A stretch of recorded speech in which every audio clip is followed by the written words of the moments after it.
Très honorable président du Parlement panafricain, honorable président et membres du bureau du Parlement panafricain, Excellences, Messieurs les doyens des ambassadeurs accrédités en Afrique du Sud, Excellences, Monsieur l'ambassadeur d'Égypte en Afrique du Sud, Mesdames et Messieurs les représentants du système des Nations Unies, Madame la représentante de l'Union européenne, honorables membres du Parlement panafricain, distingués invités,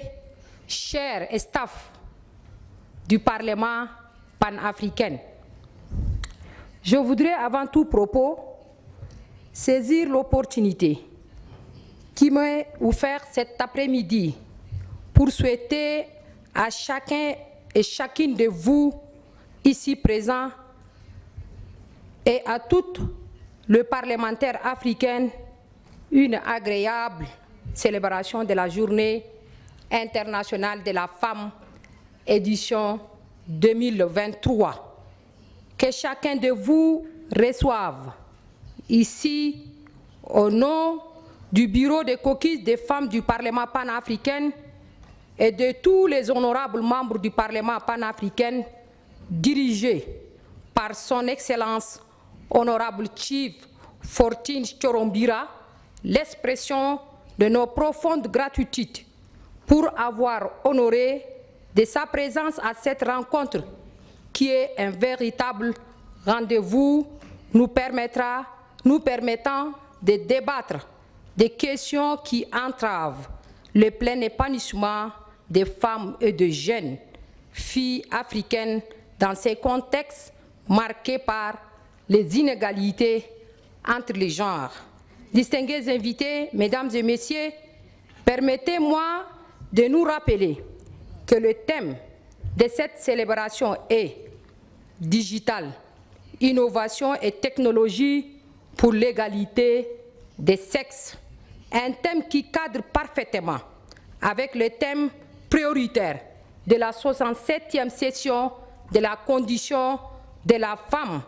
qui se déroule actuellement à New York et dont l'intitulé est l'innovation et le changement technologique et l'éducation à l'ère du numérique pour parvenir à l'égalité des sexes et autonomisation de toutes les femmes et filles. Malgré le présentaire socio-économique dont elles font face, nul n'ignore la contribution des femmes africaines dans le développement socio-économique de notre continent. Marginalisées, stigmatisées, violentées, harcelées et discriminées, les femmes du continent vivent en ce XXIe siècle le pire cauchemar de leur existence. Pourtant, elles restent et demeurent le centre de gravité de toute la société africaine. Les nombreux instruments juridiques tant régionaux qu'internationaux qui annoncent et protègent les femmes sont loin d'aider à améliorer ces conditions. L'égalité qui est le moyen d'assurer le progrès dont chaque femme a droit demeure une utopie d'autant plus que l'orgueil des hommes peine à bouger. Aussi, dans beaucoup de domaines, les femmes voient leurs droits régresser et subissent au quotidien l'inclusion sociale. C'est le cas, par exemple, de la facture numérique entre les hommes et femmes en ces temps des siècles où l'accès aux nouvelles technologies de l'information et de la communication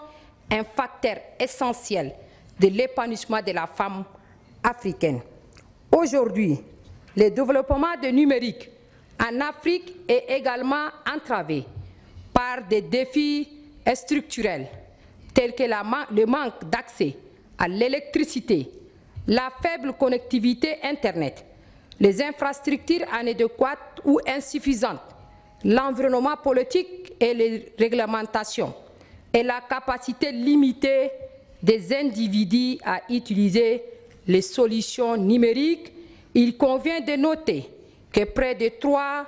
300 millions d'Africains vivent à plus de 50 mètres d'une connexion haut débit via la fibre optique ou les câbles. Par conséquent, le fait que l'Internet à haut débit n'est pas généralement disponible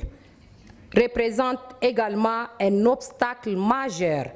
en particulier pour les personnes vivant dans des zones rurales et isolées, pour exploiter pleinement le potentiel de la transformation numérique. Outre le potentiel des outils et applications numériques, les crises de Covid-19 a mis en évidence les fractures numériques existantes et notamment l'écart entre les sexes. On estime que 3,6 milliards d'individus ne sont pas connectés à l'Internet dans le monde, dont 900 millions en Afrique, selon la Banque européenne d'investissement en Afrique. Seulement 27% des femmes ont accès à l'Internet et seulement 15% d'entre elles peuvent se permettre de l'utiliser. En Afrique subsaharienne, le taux de pénétration d'Internet en 1919 était de 33,8% pour les hommes et de 22,6% pour les femmes. L'écart entre les sexes en matière d'utilisation d'Internet était de 20,7%. Le manque d'harmonisation des données numériques et le manque d'outils et de méthodologies d'orientation pour les données relatives au système agroalimentaire. Aussi, la stratégie de l'Union africaine en matière de parité hommes-femmes met en évidence les contraintes critiques liées aux normes culturelles et sociales qui donnent la priorité aux garçons lorsqu'il s'agit d'utiliser les technologies à la maison, ainsi que la violence sexiste en ligne, les restrictions des mouvements et les limites quant aux dispositifs d'accès. De manière plus générale, les normes sociales constituent une barrière sous-jacente qui est encore dissimulée parmi d'autres obstacles plus souvent cités à l'accès et à l'utilisation des technologies mobiles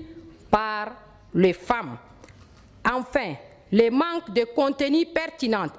et à la non-participation des femmes dans les forums de décision sectorielles et dans le secteur technologie, plus spécifiquement, ainsi que l'absence de politiques pertinentes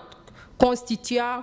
plus généralement des obstacles systématiques à l'égalité d'accès aux TIC et à la technologie en Afrique. Distingués invités, mesdames et messieurs, face à ces tableaux sombres de la facteur numérique et les inégalités entre les sexes en Afrique, il importe d'appeler le gouvernement des pays africains à l'action, notamment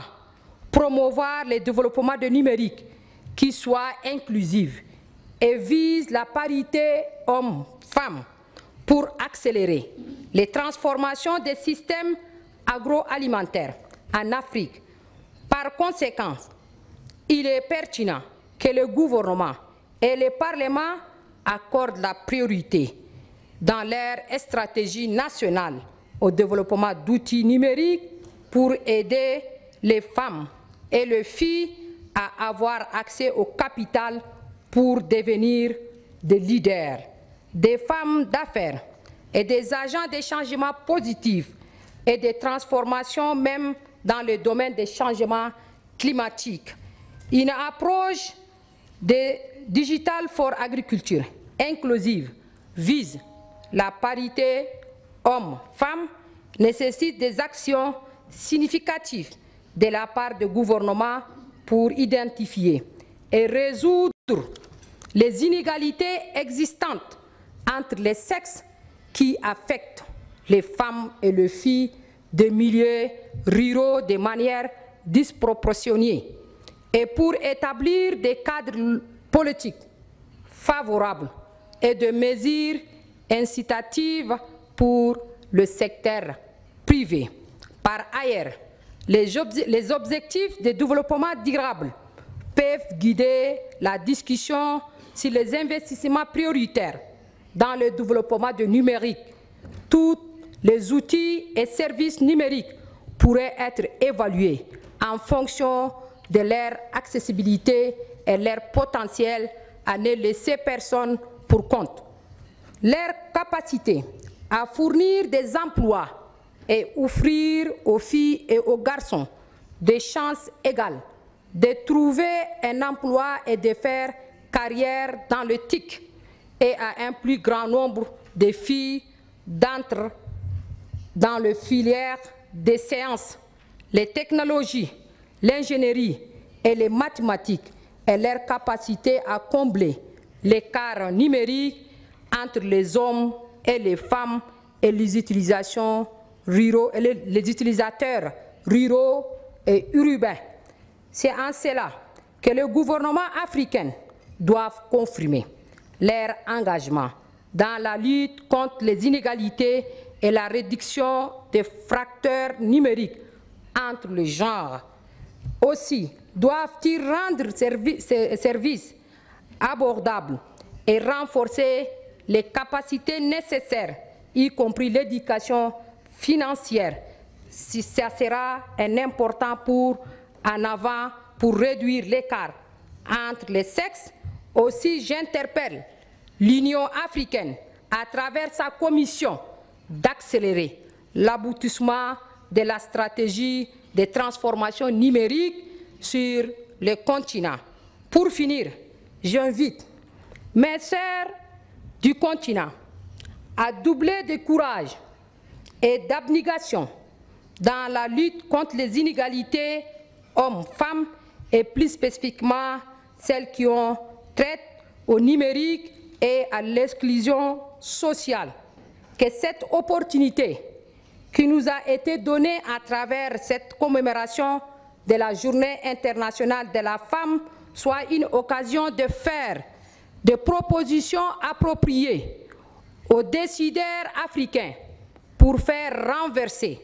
les tendances et parvenir à la parité, gage d'un développement socio-économique de notre continent. Enfin, je voudrais exprimer ma profonde gratitude au gouvernement sud-africain et au peuple sud-africain pour leur hospitalité légendaire envers les membres du Parlement panafricain et les autres invités. Vive les papes, vive l'Union africaine, pour que vivent les femmes africaines. Je vous remercie pour votre aimable attention.